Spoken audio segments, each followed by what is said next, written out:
Саламатсыңарбы окуучулар? Кезектеги кыргыз тили сабагын баштайбыз. Бүгүнкү сабактын темасы тике толуктооч. Алгач бүгүнкү сабактын максаты менен таанышып алсак. Толуктоочтун түрлөрү, анын ичинен тике толуктооч боюнча кеңири маалымат аласыңар. Алган билимиңерди практикада өз алдыңарча аткарасыңар. Сабаттуулукка, адептүүлүккө тарбияланасыңар.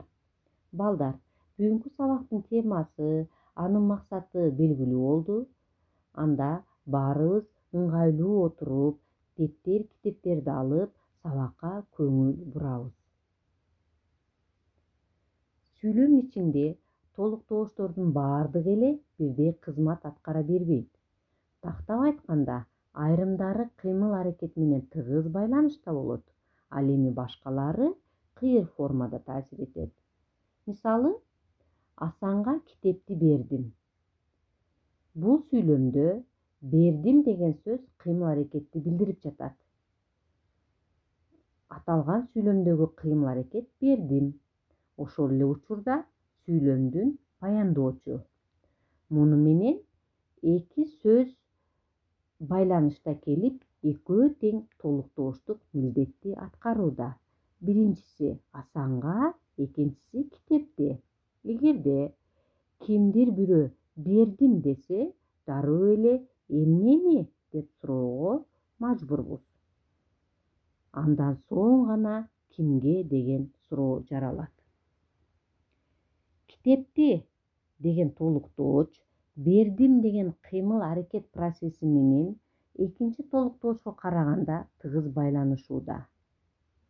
Сүйлөмдөгү кыймыл-аракетке багытталган ушундай катышына карай толуктоочторду тике толуктоочтор жана кыйыр толуктоочтор деп эки топко бөлүп карайбыз. Эгерде сүйлөмгө катышкан толуктоочтор табыш жөндөмөсүндө турса, башкача айтканда, кимди, эмнени деген суроого жооп берген болсо, демек алар тике толуктоочтор. Мисалы, Анна Каренинаны окуп бүттүм. Тамакты шашпай кайнатуу керек. Билимди китептен издеген туура. Эмнени? Билимди. Эмнени? Тамакты. Демек, бул сүйлөмдө ушул сөздөр тике толуктоочтук милдетти аткарууда.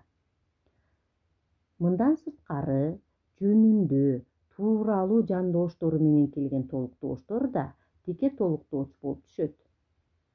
Алсак, эртеңки ишти сүйлөштүк, же болбосо эртеңки иш тууралуу сүйлөштүк. Бизге куйручуктун акылмандыгын айтып берди, же болбосо бизге куйручуктун акылмандыгы жөнүндө айтып берди. Демек, жөнүндө тууралуу жандооштору менен келген толуктоочтор дагы сүйлөмдө тике толуктоочтун милдетин аткарат. Биринчи жолу сөз болуп жаткан нерсенин атын билдирип турган учурда тике толуктоочтор этиштик баяндооштун түздөн түз алдына келип, табыш жөндөмөсүнүн мүчөсү түшүп калат.